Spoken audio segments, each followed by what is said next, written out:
Vous voulez de l'action, de l'adrénaline et des sensations fortes? La canicule vous étouffe et vous voulez voir quelque chose pour vous rafraîchir les idées et vous dérider le moral. Eh bien, vous n'avez plus qu'à vous installer confortablement et de profiter du spectacle car voici des moments incroyables filmés par caméra. Vous pouvez faire tenir un verre de bière en équilibre sur votre tête? Et si je vous dis 2 verres, ou même 3 ou 4? Il est certes vrai qu'on dit qu'un verre ça va, 2 verres, bonjour les dégâts. Mais allez donc le dire au brave monsieur de cette séquence, car il ne doit certainement pas être au courant de ce vieil adage. Regardez donc avec quelle adresse et quelle dextérité il arrive ainsi à faire tenir sur son crâne, non pas 2 ou 3, mais 10 verres de bière. C'est vraiment ce qu'on peut qualifier de boîte crânienne en béton. Et même au beau milieu d'une foule de plus de 40 000 personnes, ce roi de l'équilibrisme n'en a pas renversé une goutte. Alors là vraiment, on dit chapeau bas. Et justement, en parlant de couvre-chef, on ne peut sûrement pas nier que le sien est des plus originales. Avouez qu'en période de canicule, une telle coiffe a de quoi épancher la soif. En plus de ça, ça rime bien. Mais allez-y mollo sur la boisson tout de même, car comme tout le monde le sait si bien, l'abus d'alcool est dangereux pour la santé, à bon entendeur. Le monde regorge de créatures hors du commun dont personne n'aurait pu un jour soupçonner l'existence. La preuve avec cette séquence dans laquelle vous pouvez voir un bien étrange poisson à face humaine.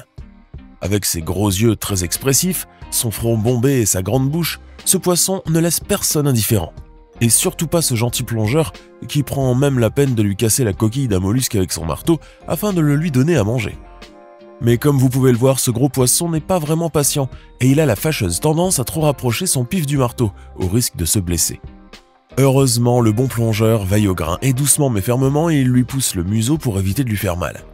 Finalement, et après avoir enfin pu briser cette satanée coquille, dure comme du carbure de tungstène, le nageur va lui donner sa friandise tant convoitée pour le plus grand bonheur de ce poisson bizarre mais plutôt adorable, il est vrai. N'oubliez pas de cliquer ici pour vous abonner si vous aimez cette vidéo et d'activer la petite cloche des notifications, histoire de ne plus rater aucune de nos vidéos. Allez, on continue. L'art rupestre, ça vous dit quelque chose? C'est en gros les dessins que nos ancêtres pratiquaient dans les grottes où ils avaient élu domicile. Une sorte de graffiti préhistorique quoi, mais avec moins de couleurs et surtout pas de message à cab, puisque la police n'existait pas à l'époque. Mais si je vous parle d'art rupestre, ce n'est pas pour faire dans le pédantisme à dessous, mais plutôt parce que nous allons découvrir ensemble un artiste carrément hors du commun. Cet homme n'a ni pinceau, ni bombe aérosol, et encore moins de rouleau de peinture, mais il a une perceuse à percussion. Et avec son outil électrique, il perfore le mur à différents endroits, comme s'il voulait détacher toute la couche du ciment sur le mur. Ça vous embouche sûrement un coin, voire même 2 coins tant qu'on y est, mais attendez donc de voir le résultat de ce monsieur bricolage de l'art, car ça va réellement vous bluffer. En prenant un peu de recul, on peut ainsi discerner l'intense regard d'un homme, gravé avec une précision sidérante au millimètre près. En prenant un peu plus de recul, vous verrez alors apparaître le visage tout entier, austère et tellement expressif, exactement comme s'il était vivant et qu'il vous regardait droit dans les yeux. Vous pensez que votre boulot est dur et pénible? Que votre job de bureau ou en télétravail est éreintant et répétitif? Eh bien regardez donc ce pauvre soudeur suspendu juste au-dessus d'une mer déchaînée.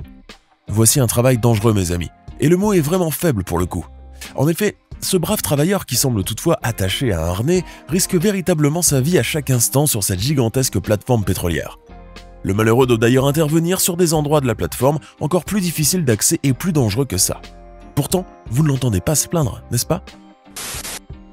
En ces périodes de canicule, rien n'est plus rafraîchissant qu'une bonne baignade à la mer ou à la piscine.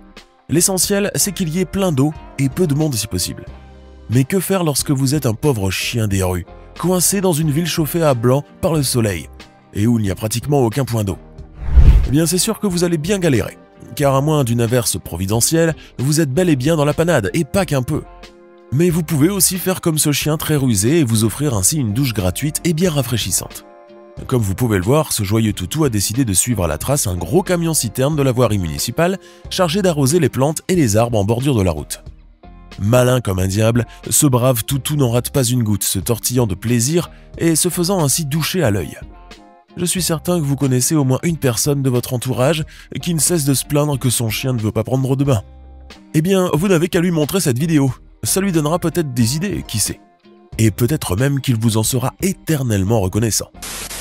Ah, les cérémonies de remise de diplôme. Si vous n'avez pas connu ça dans votre vie, on peut dire que vous avez certainement raté quelque chose. Rien ne vaut en effet cette ambiance de liesse générale et ce sentiment quasi palpable de soulagement qui peut se lire sur tous les visages. Mais en matière de joie hystérique, personne ne pourrait égaler la jeune et jolie Sarah Sylvester, une américaine qui a reçu son diplôme en génie biomédical à l'université de Caroline du Sud. La belle étudiante avait bien galéré pour obtenir son précieux sésame, donc elle a décidé de fêter l'événement de la plus spectaculaire des façons. Regardez ce qu'elle porte aux pieds. Oui, ce sont des pieds énormes en peluche. Et regardez le petit numéro qu'elle va nous jouer avec ses pattes d'ours. Une petite danse hystérique histoire d'allumer un peu les spectateurs et enflammer la scène. Vous l'avez sûrement deviné, cette jeune femme est en fait la mascotte de l'équipe de football de l'université, une équipe qu'elle a supportée pendant les 2 dernières années et qu'elle doit finalement quitter maintenant qu'elle a eu son diplôme et qu'elle en a fini avec l'université. Mais le moins que l'on puisse dire, c'est que ces adieux ne manquent pas d'originalité. Et voici maintenant une séquence, disons, reptilienne, et qui nous vient tout droit d'un petit marécage sympa en forêt équatoriale. Ici, c'est le dépaysement assuré, croyez-moi. Pas de bagnole ni de coups de klaxon rageurs que des arbres à perte de vue. Mais revenons-en à nos amis reptiles, histoire de faire les présentations. Voici Artie la tortue et Al l'alligator. Les 2 résidents les plus notoires de ces lieux charmeurs mais farouches. Tous 2 sont vraiment copains comme cochons et ils vont même le prouver dans cette étonnante séquence vidéo. En effet, dans ces images, on peut voir l'énorme alligator allongé tranquillement dans une étendue d'eau quand il a aperçu une tortue nager en sa direction. Mais alors qu'on s'attendait à ce que celle-ci se fasse dévorer en une bouche bée, les 2 reptiles ont préféré échanger un bon high five à l'américaine. Non, vous ne rêvez pas, comme quoi les animaux ne cesseront jamais de nous surprendre. Réussir un panier à 3 points n'a en soi rien d'extraordinaire, et même ma petite sœur pourrait le faire si elle était moins occupée par ses poupées Barbie. Mais le panier que vous allez voir sur cette séquence défie carrément l'entendement, et même Michael Jordan, Shaquille O'Neal et LeBron James réunis n'auraient pu faire mieux. Le youtubeur Kevin Libertowski est un malade mental du basketball, un sport qu'il a vraiment dans le sang. Sur ces images insensées, il va vous montrer sa propre définition du panier à 3 points et vous allez voir que ça déchire super grave. Sautant sur son trampoline, Kevin lance son premier ballon, puis en sautant de nouveau, il lance le deuxième. Les 2 ballons vont avoir une trajectoire totalement différente, sauf qu'ils vont tous les 2 se retrouver au même endroit, directement dans le panier qui est tout de même à plusieurs dizaines de mètres de distance. Pour réussir cet exploit époustouflant, Kevin a dû s'entraîner pendant des mois, répétant sans cesse la même manœuvre sans réussir. Mais en perfectionnant ses mouvements au fil du temps, il est finalement parvenu à réaliser cette extraordinaire prouesse.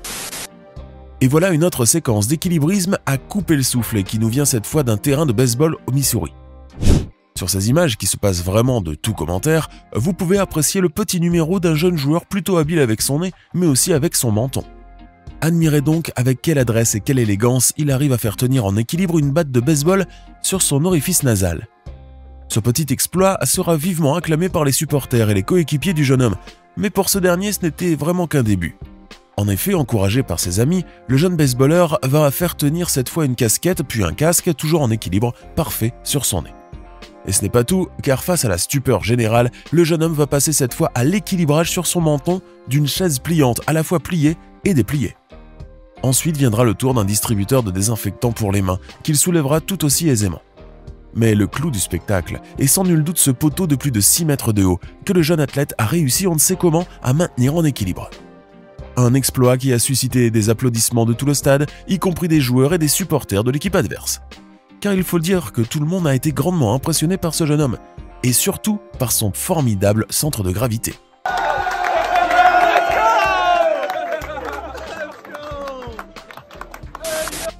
Et si on allait maintenant faire un petit tour du côté d'un volcan en éruption, juste par curiosité, ça vous tenterait?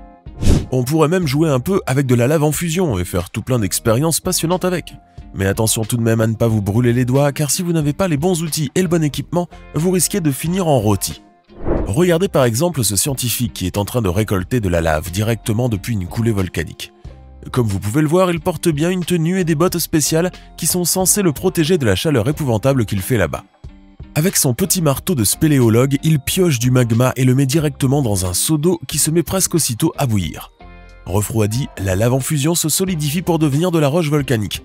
Ces fragments récoltés vont être ensuite étudiés en laboratoire et pourront alors livrer leurs secrets aux chercheurs et volcanologues. On nous parle sans cesse de la menace nucléaire, surtout depuis le début de la guerre russo-ukrainienne. Mais savez-vous vraiment ce qu'est une bombe atomique? Avez-vous déjà vu les conséquences réelles d'une telle explosion? Eh bien, ouvrez bien vos yeux, car c'est justement ce que vous allez voir dans cette séquence pour le moins explosive. Nous sommes le 25 mai 1953 dans le désert du Nevada, et l'engin cauchemardesque que vous avez sous les yeux est un canon atomique M65 de 21 mètres de long pour une masse de 80 tonnes. Il s'agit là incontestablement de la plus grande artillerie mobile jamais construite par l'homme, capable de tirer un obus de 364 kg à environ 30 km. L'obus atomique de 15 kilotonnes sera tiré dans le désert sur une zone où les militaires ont construit une sorte de ville fantôme, avec des mannequins en guise d'êtres humains et des véhicules. Plusieurs caméras ont également été installées afin de filmer la formidable explosion image par image. Le compte à rebours est lancé et bientôt le lourd et imposant canon fait feu. À peine 8 secondes plus tard, une lumière aveuglante éblouit le ciel, puis un gigantesque champignon atomique émerge du sol en un instant. À quelques centaines de mètres du point d'impact, la chaleur atteint plusieurs milliers de degrés Celsius, faisant s'évaporer net la peinture des véhicules qui se transforment littéralement en nuages de particules. Puis après l'intolérable chaleur survient le souffle dévastateur de l'explosion de l'atome qui détruit tout sur son passage. Maintenant que vous avez vu ça, vous savez ce qu'est une bombe atomique. Et encore, on ne parle que d'un tout petit jouet de 15 kilotonnes.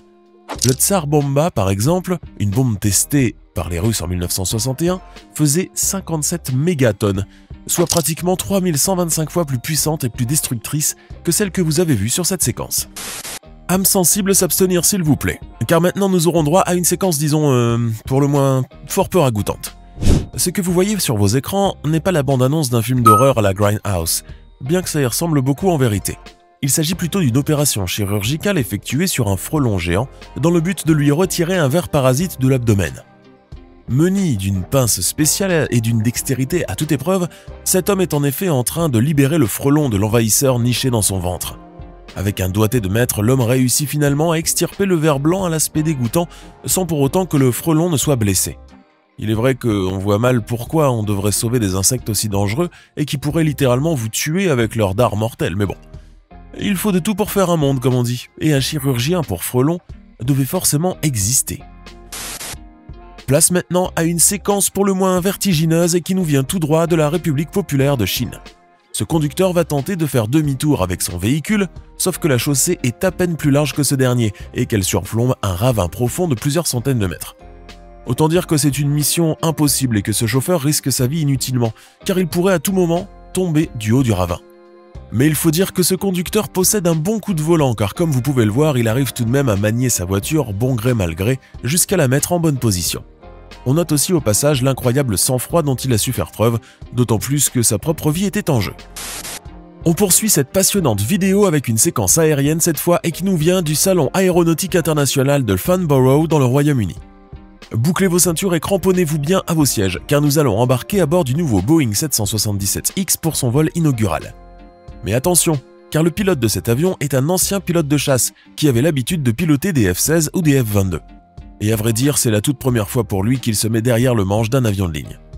Et hop, c'est parti pour un décollage sur les chapeaux de roue.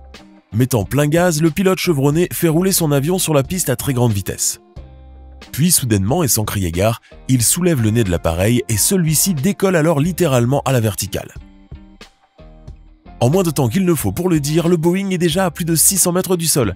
Et là, devant les spectateurs médusés, il amorce avec brio un virage si serré que vous n'auriez même pas pu réussir en voiture. Cette manœuvre aérienne spectaculaire peut paraître bigrement inouïe, mais ce n'est pourtant qu'une simple formalité pour cet ancien pilote de chasse.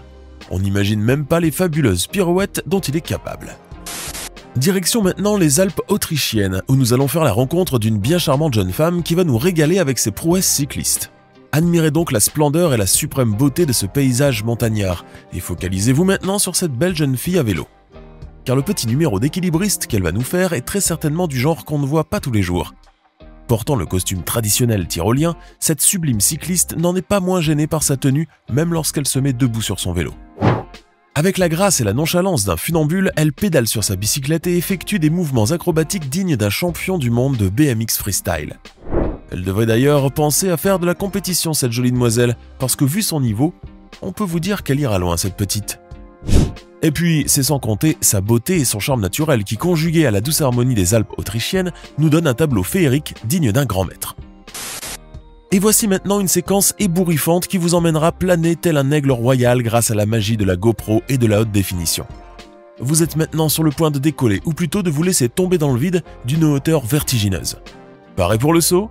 Allez, go, go, go! Tels des faucons piquant vers une proie, ces deux parachutistes dérangés du cerveau foncent à toute vitesse littéralement à flanc de montagne. Au cours de leur folle descente, ils se rapprochent très dangereusement du sol, frôlant quasiment la cime des arbres. Ces deux lascars volants risquent leur vie à chaque instant, mais vous pouvez clairement ressentir leur fébrilité et leur enthousiasme à mesure qu'ils fendent l'air à la vitesse d'un boulet de canon.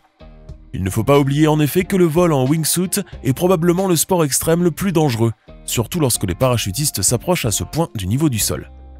Mais comme vous pouvez le voir, nos deux Icards étant modernes ont pu terminer leur parcours céleste en parachute et ont pu se poser totalement indemnes sur la terre ferme. On s'envole maintenant pour le sous-continent indien, direction le district de Gandiam à Odisha, un état côtier de l'Est de l'Inde. Nous avons rendez-vous avec Madame Nayak Kumari, une honorable brave dame d'un certain âge qui reste confinée chez elle la plupart du temps. Car la malheureuse est considérée comme une sorcière dans son village et à part quelques voisins bienveillants, la plupart des habitants la détestent ou la craignent, et pour certains d'entre eux, c'est les deux en même temps. Mais qu'a pu bien faire cette pauvre dame pour hériter ainsi d'une telle réputation sulfureuse ? Rien de rien, elle n'a strictement jamais fait de mal à personne. C'est juste qu'elle possède 20 orteils à ses pieds et 12 doigts à ses mains. Atteinte de polydactylie depuis la naissance, Madame Kumari n'a hélas pas les moyens financiers pour aller se faire opérer et doit donc se cacher des regards indiscrets. Ce motard a eu une idée lumineuse et il a décidé de la mettre en exécution. Il a ainsi trafiqué sa moto pour la rendre encore plus originale en y ajoutant une sorte de cadre en arc de cercle directement soudé au châssis de la moto.